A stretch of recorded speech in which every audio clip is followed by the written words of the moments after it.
दोस्तों हमारे चैनल दर्पण ज्ञान सागर में आप सभी का स्वागत है। मित्रों, एक बार भगवान शिव कैलाश पर्वत पर बैठे थे तो माता पार्वती पहुंच जाती हैं और कहती हैं, प्रभु आज मेरे मन में दो प्रश्न हैं, आप उनका उत्तर बता करके मेरे मन को संतुष्ट करने की कृपा करें। वहीं भगवान शिव कहते हैं, पार्वती ठीक है, तुम अपने दोनों प्रश्न बताओ, मैं तुम्हें तुम्हारे दोनों प्रश्नों का उत्तर दे करके तुम्हारे मन को संतुष्ट करने का पूरा प्रयास करूंगा।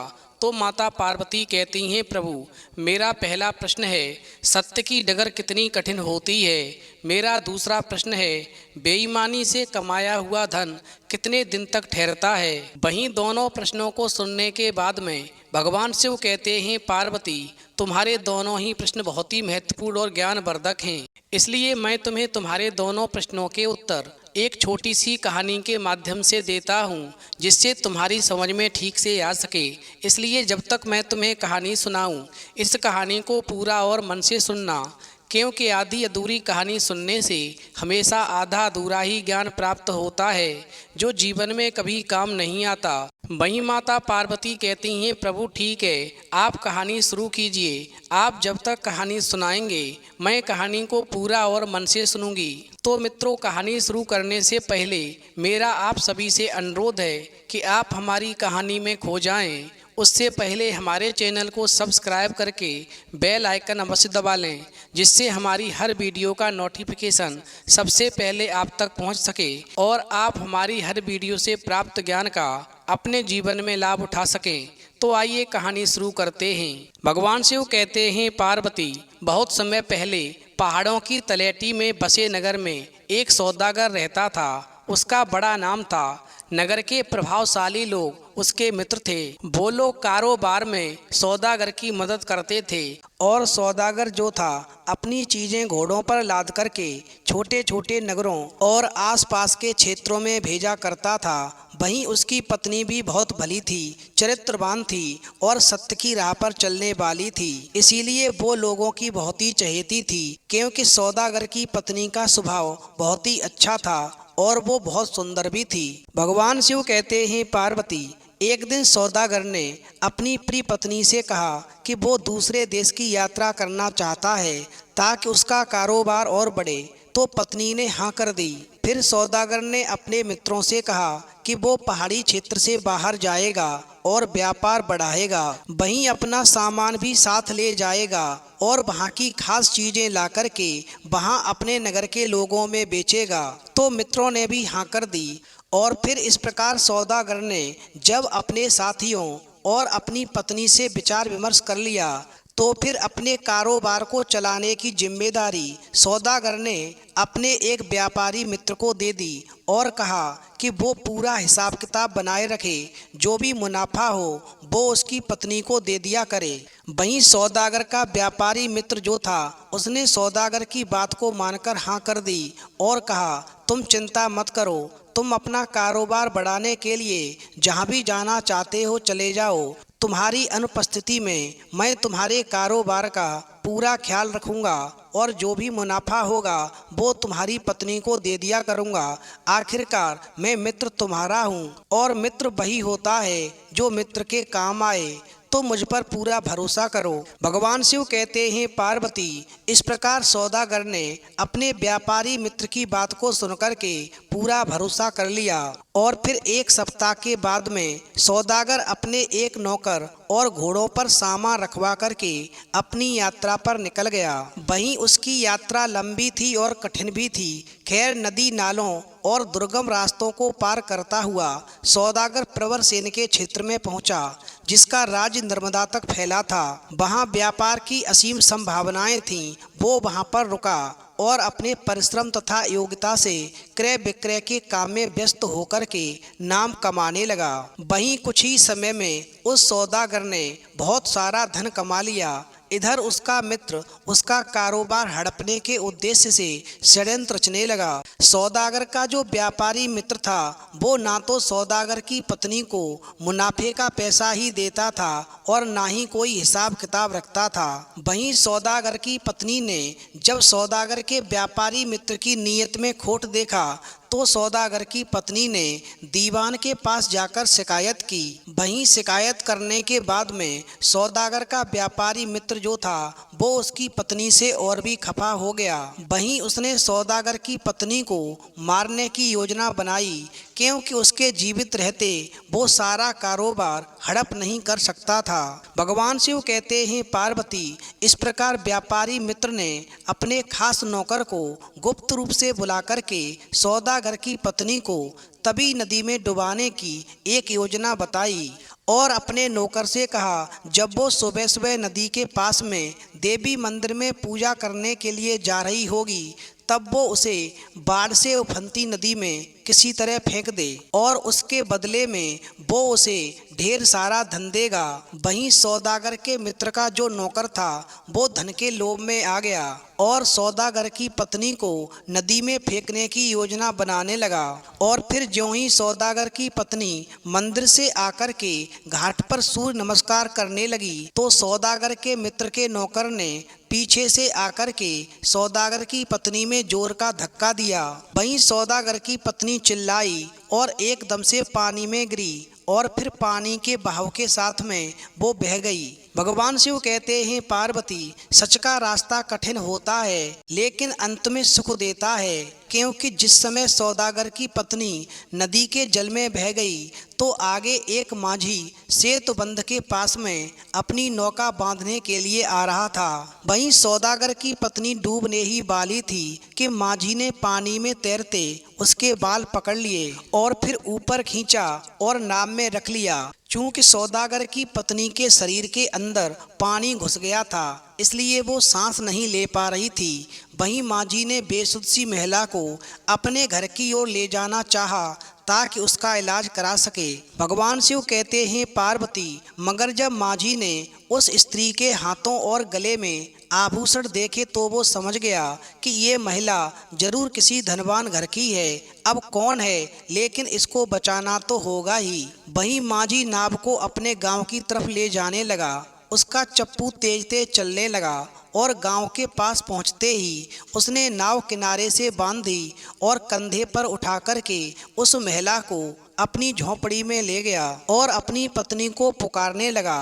वहीं उसकी पत्नी भागती भागती आई और कहने लगी, कौन है, आप किसकी लाश उठाकर लाए हो? वहीं माझी अपनी पत्नी से कहने लगा, ना जाने कौन है, मैंने डूबते देखा, पानी में सिर्फ इसके बाल नजर आ रहे थे। मैंने मुश्किल से नाव में खींच करके इसे डाला और मैं इसकी जान बचाने के लिए अपने साथ घर ले आया। मुझे लगता है कि इसके फेफड़ों में पानी भर गया है, ये बचेगी नहीं। वहीं माझी की पत्नी कहने लगी, इसे गौर से देखो, अभी इसकी सांस रुकी नहीं है। फिर तो दोनों ने मिलकर के उस स्त्री की गर्दन टेढ़ी करके पानी निकालने की कोशिश की। वहीं माझी की पत्नी सौदागर की पत्नी को मुंह में सांस देने लगी। इस प्रकार माझी और उसकी पत्नी की मेहनत रंग लाई और सौदागर की स्त्री पुनर्जीवित सी होने लगी। वहीं दोनों ने उठाकर सौदागर की पत्नी को बिस्तर पर लिटाया और उसके शरीर को गर्म रखने की कोशिश की। भगवान शिव कहते हैं पार्वती, वहीं माझियों की बस्ती में सब जान गए कि एक डूबती महिला को बचाया गया। वहीं कुछ दिनों में सौदागर की पत्नी स्वस्थ हो गई। फिर उसने माझी और माझी की पत्नी को बताया कि वो कौन है और उसके पति का मित्र कैसे कैसे षड्यंत्र रचने लगा है। इस पर माझी की पत्नी बोली कि जब तक आपके पति लौटकर ना जाएं तब तक आपको हमारे साथ ही रहना चाहिए, नगर में जाना सुरक्षित नहीं है। फिर तो माझी और उसकी पत्नी की बात को सुनकर के सौदागर की पत्नी जो थी उनके साथ में ही रहने लगी। और इतना ही नहीं, सौदागर की पत्नी माझी की पत्नी का हाथ भी बटाने लगी। कहीं चंपू ठीक करती, कभी खाना बनाने में सहायता करती और कभी गेहूं पीसने के लिए चक्की लेकर बैठ जाती। वहीं एक दिन सौदागर की पत्नी झोंपड़ी के बाहर चटाई पर बैठकर के एक कपड़ा बिछाकर गेहूं पीस रही थी कि वहां से गांव का सरदार घोड़े पर आया और उसने जब सौदागर की सुंदर रूपवती स्त्री को देखा तो घोड़े से उतर गया और उसके समीप आया और कहने लगा, तुम यहाँ की तो लगती नहीं हो। तो वो स्त्री कहने लगी, हाँ मैं कहीं दूसरी जगह से आई हूँ। वहीं सरदार कहने लगा, क्या तुमने माझी के साथ में ब्याह किया है? फिर वो सौदागर की पत्नी कहने लगी, नहीं। तो सरदार कहने लगा, क्या तुम मेरी रानी बनोगी? वहीं सौदागर की पत्नी कहने लगी, आप अपने रास्ते जाओ, मुझसे इस प्रकार की बातें करना आपको शोभा नहीं देता। मैं एक चरित्रवान और सत्य पर चलने वाली स्त्री हूँ। मैं अपने पति के सिवा किसी के बारे में सोच भी नहीं सकती हूँ। मगर वो बेचारी क्या करती, सरदार पैसे वाला था और ताकतवर भी था। उसने सौदागर की पत्नी का हाथ पकड़ लिया और घोड़े पर बिठाने लगा।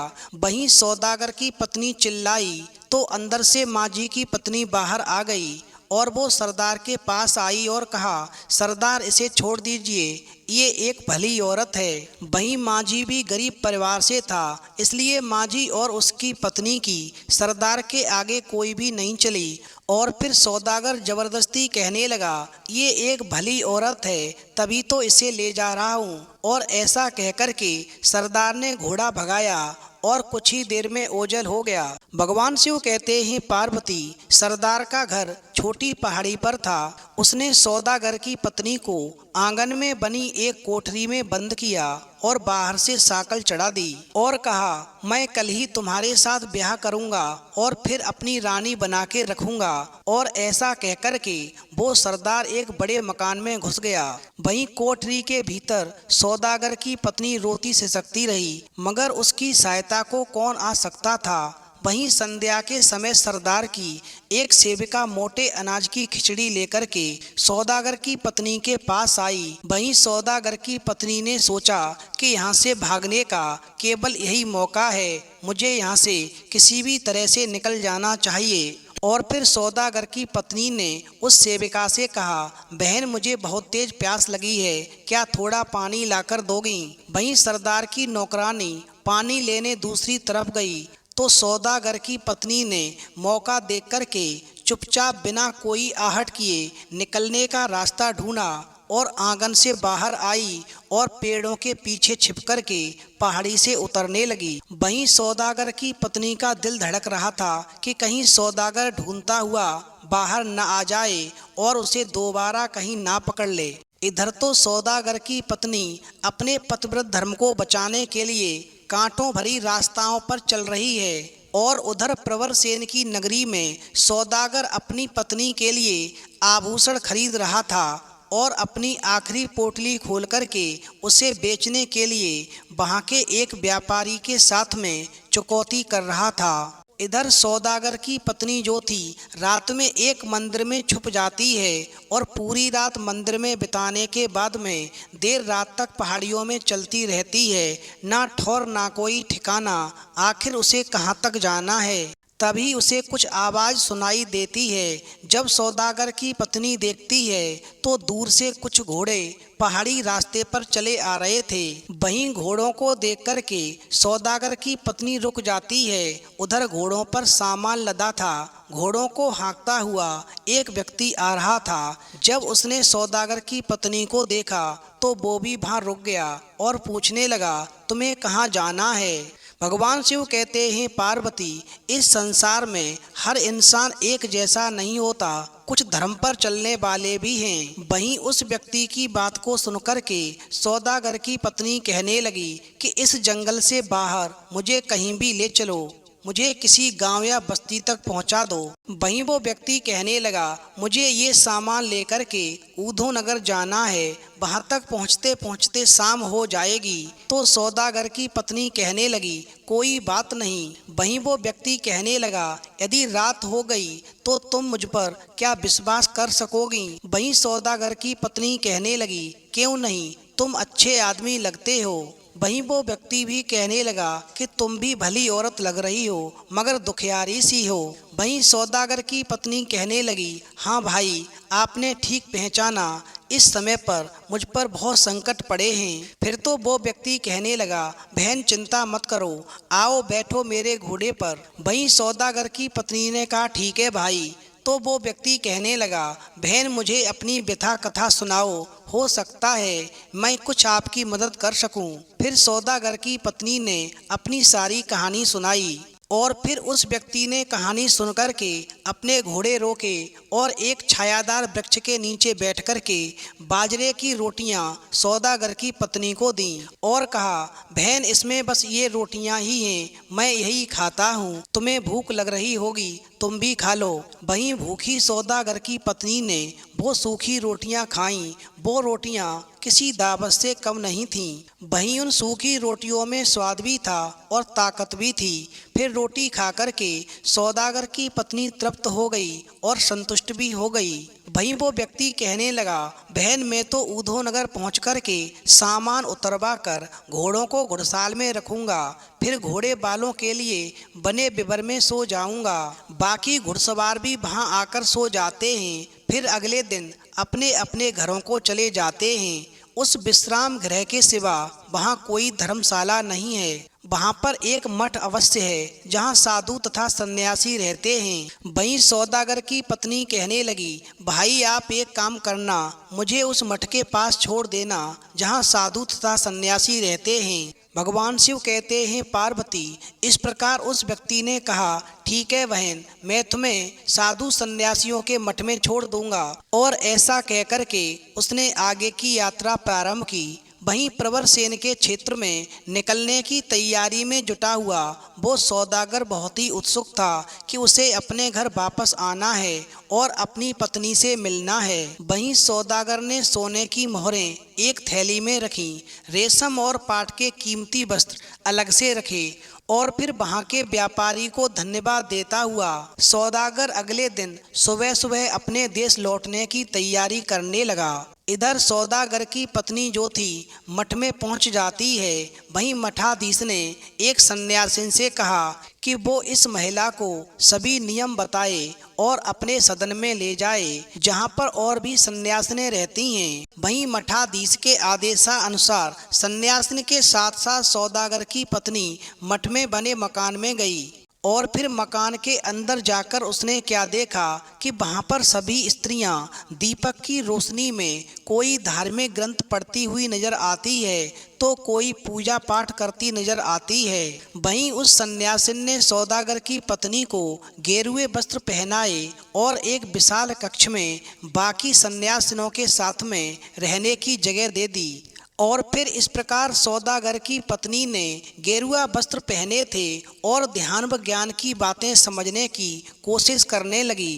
परंतु कुछ दिनों में ही उसे तत्व ज्ञान, आत्मा और जगत के विषय में जानने की इच्छा हुई। भगवान शिव कहते हैं, पार्वती, इधर तो सौदागर की पत्नी गेरुए वस्त्र पहन करके भगवान के भजन में लीन हो जाती है, धार्मिक ग्रंथ पढ़ करके आत्मा और जगत के विषय में जानने की इच्छा करती है। उधर प्रवरसेन की नगरी से निकला हुआ सौदागर जब 500 कोस की यात्रा के बाद में अपने घर पहुंचता है तो वहां उसे नए लोग दिखाई देते हैं।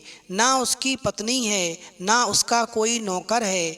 उसका सारा कारोबार और उसका घर उसके मित्र ने हड़प लिया है। अब तो ऐसा नज़ारा देख कर के सौदागर को अपनी पत्नी की चिंता सताने लगी और मन में सोचने लगा कि वो कहाँ और कैसे होगी, अब ये मुझे कौन बताए। वहीं सौदागर ने हिम्मत नहीं हारी और फिर उसने कुछ सोने की मोहरों से एक नया घर खरीदा और जिस नौकर को अपने साथ ले गया था उसे घर में रखा और जो कीमती चीज़ें अपने साथ लाया था उन्हें संभाल के रखा और फिर अपनी पत्नी को ढूंढने के लिए निकल गया। वहीं सौदागर ने जब अपनी पत्नी को ढूंढना शुरू किया तो उसने अपने पड़ोसियों से, रिश्तेदारों से और कुछ खास मित्रों से पूछा तो पता चला कि जब उसकी पत्नी देवी के मंदिर में गई थी तब कोई ऐसी घटना घटी होगी जिसका उन्हें कोई ज्ञान नहीं है, क्योंकि वो देवी के मंदिर से वापस लौटकर नहीं आई। वहीं इस प्रकार सौदागर अपनी पत्नी की खोज करता हुआ देवी के मंदिर के पुजारी से मिला तो पुजारी ने भी कहा कि पिछले 8 महीनों से वो मंदिर नहीं आई है, मगर उसे विश्वास है कि वो जीवित है। वहीं पुजारी ने उसे उत्तर दिशा में जाकर ढूंढने के लिए कहा। इससे सौदागर त्रिकुटा की पहाड़ियों को पार करता हुआ जय घाटी में पहुंचा और किसी अनजान स्त्री के बारे में स्थानीय लोगों से पूछता रहा, मगर कोई कुछ भी नहीं बता सका। भगवान शिव कहते हैं, पार्वती, उधर तो सौदागर अपनी पत्नी को ढूंढने के लिए इधर से उधर भटक रहा था और उधर सौदागर के नौकर को सौदागर के व्यापारी मित्र का वही सेवक मिल गया जिसने सौदागर की पत्नी को नदी में धकेला था। वहीं उस सेवक ने सौदागर के नौकर को सब कुछ बता दिया और यह भी बताया कि वो पश्चाताप की अग्नि में जल रहा है। उसे गिलानी और अनुपात ने अंदर ही अंदर भस्म कर डाला है, क्योंकि उसने एक निर्दोष स्त्री को बिना कारण अपने लालची मालिक के कहने पर नदी में डुबोया था। उधर सौदागर जो था अपनी पत्नी को ढूंढते हुए ऊधो नगर पहुंच जाता है। अब वो इतना निराश हो गया था कि उसने निश्चय किया कि कल वो इस क्षेत्र से निकल जाएगा। वहीं सौदागर थका हुआ होने के कारण एक पेड़ के नीचे बैठा विश्राम कर रहा था। उसके पास धन था मगर मन की शांति नहीं थी। वो अपनी पत्नी को ढूंढते हुए थक गया था। वहीं सौदागर जब आगे का सफ़र तय करने के लिए उठता है तो गेरुआ वस्त्रों में एक टोली वहाँ से गुजर रही थी। उस पर सौदागर की नज़र पड़ती है। वहीं एक भिक्षुक जो था सौदागर के सामने आता है और भिक्षा का पात्र सामने करता है। वहीं सौदागर चांदी का एक सिक्का उस भिक्षुक के पात्र में डालता है। वहीं भिक्षुक सौदागर से कहता है कि वो उस चांदी के सिक्के का क्या करेगा, कुछ अन्न फल यदि हो तो मुझे दे दो। वहीं सौदागर कहता है, मैं तो स्वयं भूखा हूँ, अन्न कहाँ से लाऊंगा। वहीं उस भिक्षुक ने जब सुना कि ये व्यक्ति बहुत ही अच्छा है, भला मालूम पड़ता है, मगर ये भी भूखा है, तो भिक्षुक ने सौदागर को मठ का रास्ता दिखाया और भिक्षुओं की टोली इस प्रकार भिक्षा पात्र लिए हुए दूसरी दिशा में चली गई। भगवान शिव कहते हैं, पार्वती, इस प्रकार मठ के पास पहुंचते ही सौदागर ने घोड़े को बाहर बांधा और मठाधीश के पास जाकर दंडवत प्रणाम किया। वहीं मठाधीश ने कहा, वत्स, तुम भूखे हो? तो सौदागर कहने लगा, हाँ महाराज, मुझे बहुत तेज भूख लगी है। वहीं मठाधीश ने एक सन्यासी को बुलाया और कहा कि वो सौदागर को अच्छे से भोजन और विश्राम कराए। वहीं सौदागर प्रणाम करके सन्यासी के साथ बाहर की एक पर्ण कुटीर में चला गया और फिर खाना खाने के बाद में दोपहर के बाद जब सौदागर बाहर बंधे हुए अपने घोड़े की रस्सी खोल रहा था, तब उसकी पत्नी ने अपने पति को देख लिया, क्योंकि वो भी मठ के अंदर थी। फिर तो सौदागर की पत्नी समझ गई कि उसका पति उसे ढूंढते ढूंढते यहाँ तक आया है। फिर तो सौदागर की चरित्रवान स्त्री भागती हुई सन्यासिनी के पास गई और उसने उसे बताया कि बाहर जो व्यक्ति खड़ा है वो उसका पति है। वहीं सौदागर की पत्नी की बात को सुनकर के सन्यासिन ने उसी समय एक भिक्षुक को मठ के द्वार के पास भेजा और कहा कि वो इस आगंतुक को यहाँ से जाने ना दे। वहीं भिक्षुक ने सौदागर को बताया कि सन्यासिन ने उसे रोकने को कहा है। वहीं भिक्षुक उसे वापस पर्ण कुटीर में ले आया और फिर इस प्रकार सौदागर ने अपनी पत्नी को देख करके उसे गले से लगा लिया। वहीं सन्यासिन जो थी सौदागर और उसकी पत्नी को मठाधीश के पास लेकर गई और सारी कहानी बताई।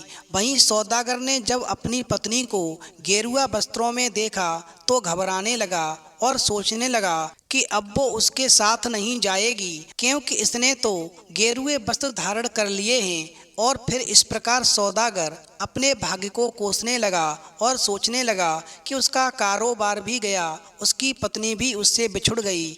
और फिर उसी समय सौदागर को दुखी देख कर के मठाधीश मुस्कुराते हुए सौदागर से कहने लगे, वत्स, चिंता में मत पड़ो, तुमने कुछ भी नहीं खोया है। ईश्वर गुणातीत है, उसके कारण ही तथा उसकी कृपा से तुम्हारी सद्गुणी पत्नी इस स्थान तक पहुंची है।